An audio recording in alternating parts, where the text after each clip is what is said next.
will see that there is an example which has been done for you. On this occasion only, the conversation relating to this will be played first. Good morning. How can I help you? Good morning. I understand you help fix up students with host families. That's right. Are you interested in... Yes. Well, please sit down and I'll just take a few details. Thank you. Right. Now, what name is it? Jenny Chan. Can you spell that, please? Yes. Jenny Chan.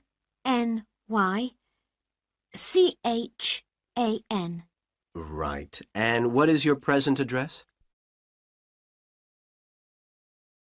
The student's name is Jenny Chan, so Jenny Chan has been written on the form.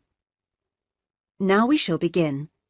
You should answer the questions as you listen, because you will not hear the recording a second time.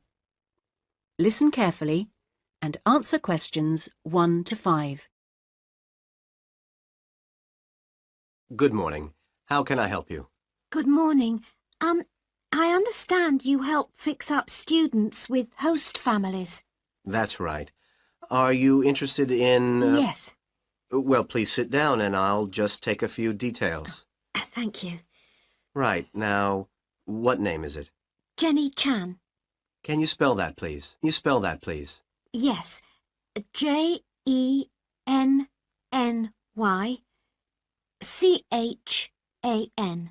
Right. And what is your present address? Seaview Guest House, 14 Hill Road. Okay. And do you know the phone number there? Yes, I have it here. 2237676.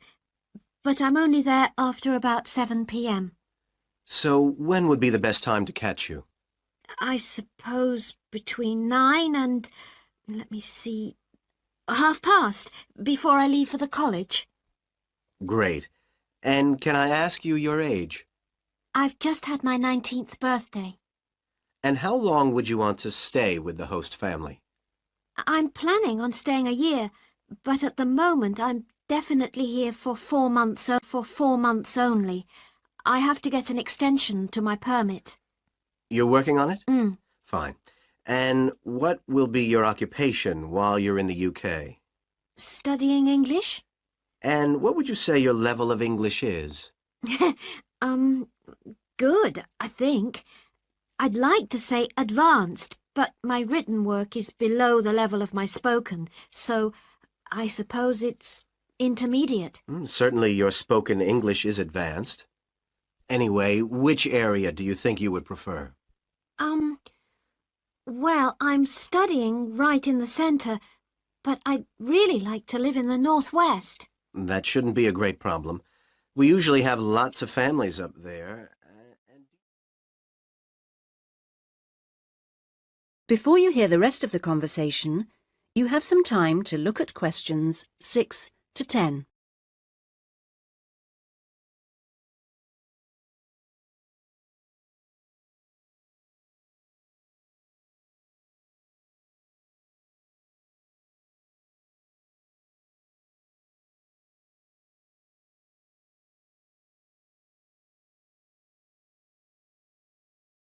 Now listen and answer questions 6 to 10. And do you have any particular requirements for diet? Well, I'm nearly a vegetarian. Not quite. Shall I say you are? It's probably easier that way. That would be best. Anything about your actual room? I would prefer my own facilities. En suite, is that right? Mm-hmm. And also, if it's possible, a TV. And I'd also like the house to have a real garden, rather than just a yard.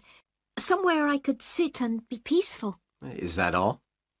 Well, I'm really serious about improving my English, so I'd prefer to be the only guest, if that's possible. No other guests. Yes, you get more practice that way. Anyway, obviously, all this is partly dependent on how much you're willing to pay. What did you have in mind? I was thinking in terms of about £60 to £80 a week, but I'd go up to 100 if it was something special.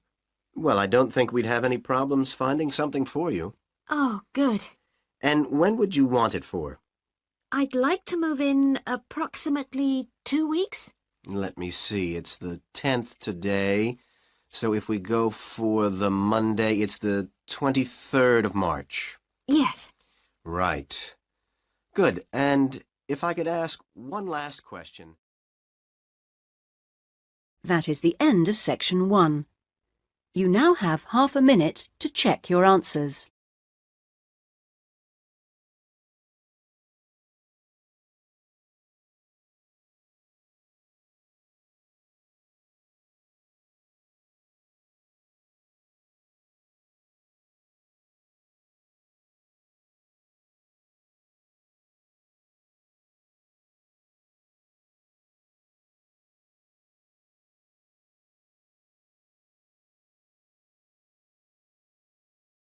Now turn to section 2.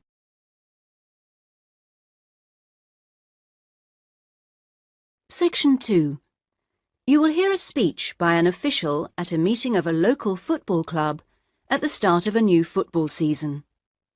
First, you have some time to look at questions 11 to 17.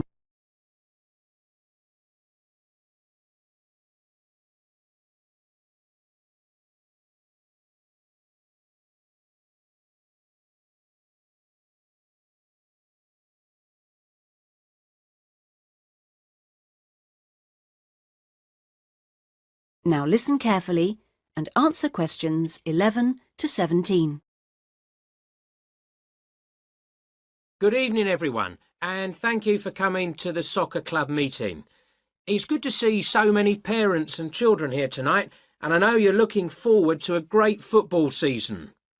Now, I'd like to take a few minutes to tell you about some changes to the soccer club for the coming season.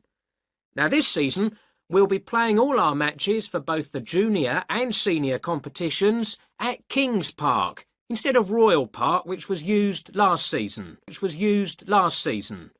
Now, for meetings, we're going to use the clubhouse in Kings Park, and the next meeting will be held in the clubhouse on the 2nd of July.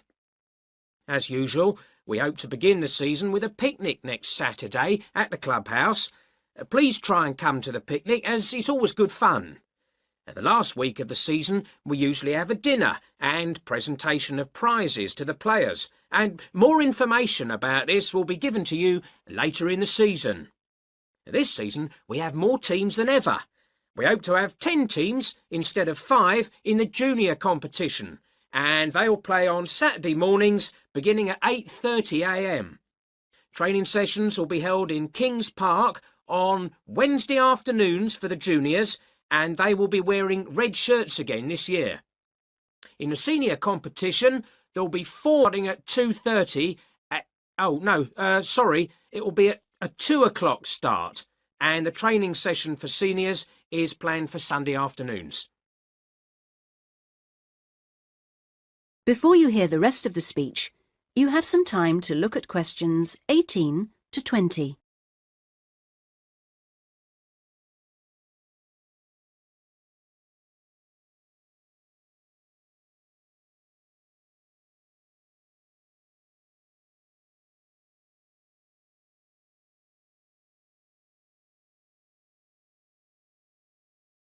Now listen and answer questions 18 to 20. Now, I'd like to introduce you to the new committee for the soccer club for this season. Firstly, let me welcome Robert Young, the new president, who will manage the meetings for the next 2 years. Robert's son has been playing football with the club for over 5 years now, and many thanks to Robert for taking on the job of president. Next, we have Gina Costello. She's the treasurer, and she'll collect the fees from you for the season. Please try and give Gina your fees as early as possible in the season, as the club needs the money to buy some new equipment. Then there's David West, who's volunteered to be the club secretary, and one of the many jobs he'll have is to send out newsletters to you regularly. If you have any information that may be useful, please let David know so that it can be included in these newsletters. Also, I'd like to introduce you to Jason Dokic, who is the head coach. For all the new members here tonight, this is the 3rd year that Jason has been with us as head coach, and we're very lucky to have such an experienced coach and former player at our club. He will continue to supervise the teams at training sessions and on match days. Now, before we finish and have some refreshments, does anyone have any questions they'd like to ask the new committee? That is the end of section 2. You now have half a minute to check your answers.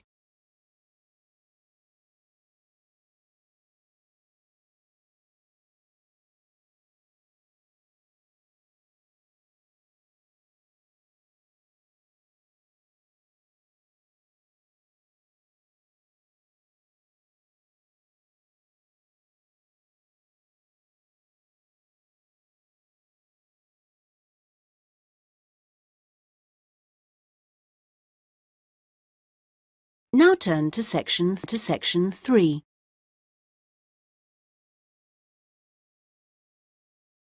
Section 3. You will hear a tutor and 2 students discussing a business case study. First, you have some time to look at questions 21 to 24.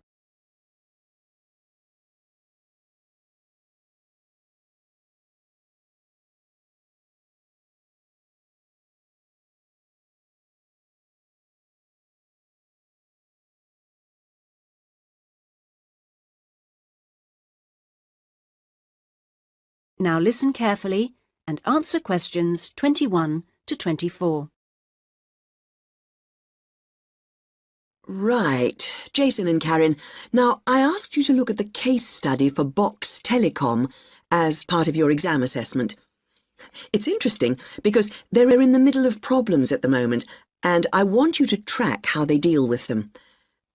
Let's start with you, Karen. Having read through the case study, can you just summarise what the problems were that Box Telecom had to take on board? Yeah. Well, of course, what first came to their attention was that despite a new advertising campaign, they were suffering from falling sales, and this is something that had many causes. On top of that immediate problem, what had also happened over the last 2 years was that although they had invested in an expansion plan, they had to face up to increased competition. And before they had a chance to get to grips with the effects of that, they were stalled by a strike. And it was just when they were thinking about making a colossal investment in new machinery for their plants. So they were really in trouble. Yes, I think that's fair. And Jason, you contacted the company, didn't you? What did the company define as the reasons for these problems? Well, I think they've hit on the right things. It would be easy to say they had invested too heavily or at the wrong time, but in fact the signs were good, and what they were set back by was high interest rates. At the same time, their longer-term problems, which were affecting their market share, were eventually credited to poor training, and having looked at the details in their last report, I think that's right. Before you hear the rest of the discussion, you have some time to look at questions 25 to 30.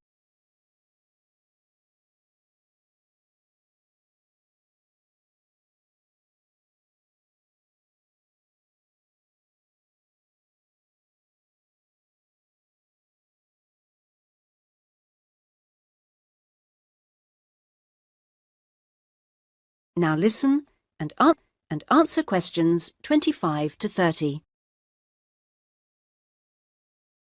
So, on to the larger issues then. Karen, what do you think the company will do? Well, obviously they have the choice of accepting the very favourable terms that another company, KMG plc, have given them to buy them out. That would mean creating a new company with a new image. Or they could decide on a bolder move and offer some new shares if they wanted. But I think they're much more cautious than that and expect they will start trying to find individuals who'd be prepared to back them with some of the capital they need. Well, you mustn't always assume that dramatic problems require dramatic solutions. Sometimes there's a simple fix, such as changing the guy at the top. If they truly are cautious, then I suspect they will seek to shut down some of their shops. But a more ambitious approach, and one which I think would have more chance of success, would be to alter how they're running things, the management layers and the processes. So, in your analysis, try to think of all the options. Jason? Yes, it's interesting because I found it a really useful company to study. Its problems cross all types of industries, and it's lucky it's so big. A smaller or even medium-sized company would have gone under by now. Ah, well, in fact, what I want you two to do is to go away when we've finished our discussion today and write a report. We've looked in general at the telecommunications market in the UK over the last few sessions, and I want you to take Box Telecom as an example and suggest some ways in which they might explain the reasons why you think as you do, but try and keep it intrinsic to the company rather than dragging in other examples. Is that okay, Karen? Yes, I think I can do that. Personally, I've got great hopes for it. I think it will recover. That advertising campaign they did was very strong, and they're very innovative with their products. They set new trends. The company's got to recover, don't you think, Jason? I'm not sure. I think it can, but it's not a foregone conclusion unless they manage to attract the right level of investment. The company definitely needs a boost, and to attract more highly skilled workers if their recovery is to be long-lasting. When I was talking to the marketing manager, he said to me that he thinks the company had got a great management team. But he would say that, wouldn't he? But they are suffering from having to work with outdated production machinery, and that could cost a lot to put right. Well, personally, I think the stock market is to blame. I think they were expecting too much of the company, and then inevitably it looked bad when it didn't perform. The market should have had more realistic expectations. And I disagree with you about the advertising campaign, Karen. That's where they could do with some innovation to get sales kick-started. Anyway, let's see what you come up with those. That is the end of section 3. You now have half a minute to check your answers.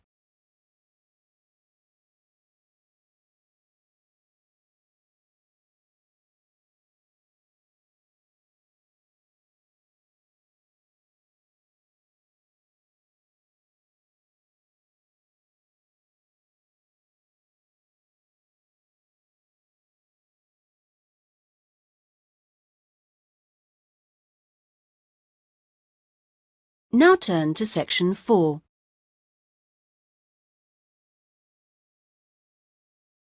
Section 4. You will hear a university librarian giving a talk to new students. First, you have some time to look at questions 31 to 40.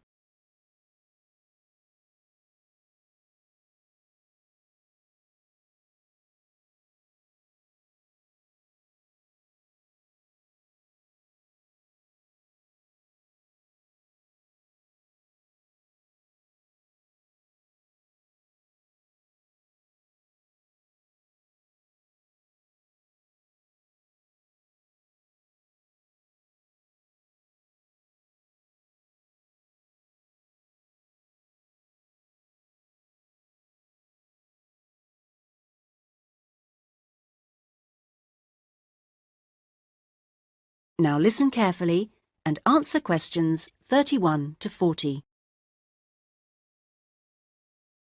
OK, are you all settled? Well, first of all, welcome to Cardiff University. I'm here to explain what we can offer you. Now, as a new student at the university, you will probably need some sort of guidance to help you to use the library effectively to study and research. Some of you have asked about a guided tour, but we find this rather muddles people. So, in this first week, we run a series of talks which focus on different aspects of the library and its resources. You'll also find that to get the most out of the library, you really do need to be computer literate. And so all this term we run small classes which will bring you up to speed on how to access the computer-loaded information. Okay, now let me give you an outline of what's available to you. You'll find that the computers are increasingly used as a research tool. Many students do most of their research on the internet, and the library computers are permanently online. Having found what you need, you'll find you can readily save texts on your personal computer space to print off when you need. You might think that it is the fastest way to get information, but the links can be slow. Clearly, you can find lots on there, but much of it is useless information, as it is from highly debatable sources, so be critical. You'll also find that the library has loaded several CD-ROMs onto the computers from specialist reference sources, such as the MLA. It means we can expand what we offer you at very little extra cost and saves us having to invest in more and more books. The CD-ROMs contain exactly the same information as the reference books, as the two are updated together. Now, most of you will need to refer to journal articles in your work, and you'll find you can also access these online, and we encourage you to do so. Clearly, some of you will find the printed version more accessible as it sits on the shelves, but I'm afraid the intention is to phase these out eventually. However, you will still be able to print off a version of the text rather than photocopying the journal pages. So you must get used to working online. Naturally, we do still have the full range of classic reference books, additional to the CD-ROMs for you to use, and there are several copies of each one. This is because some of you may prefer to borrow a book rather than sit in the library. There is a restricted loan time on these so that they are not missing from the shelves for too long. Although there is a section manager for each part of the library, they are very busy. And so if you do get stuck looking for things, you should ask the relevant cataloguing assistant. As your training supervisor, I just oversee your induction and will not be around after this initial week.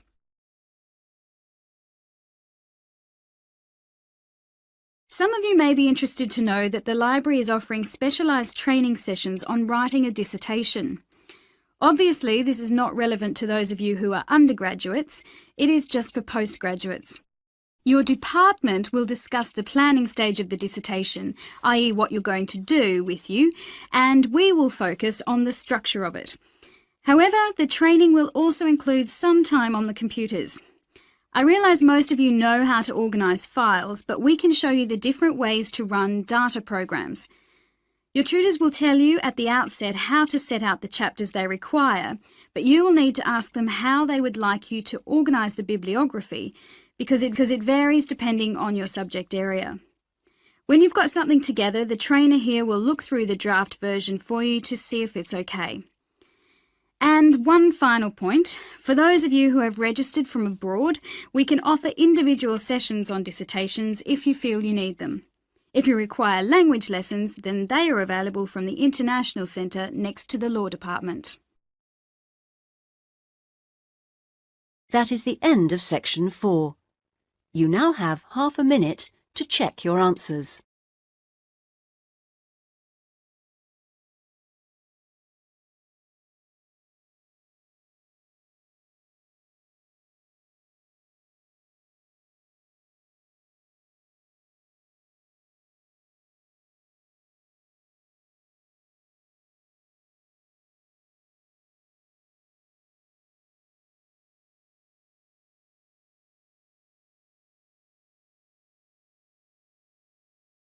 That is the end of the listening test.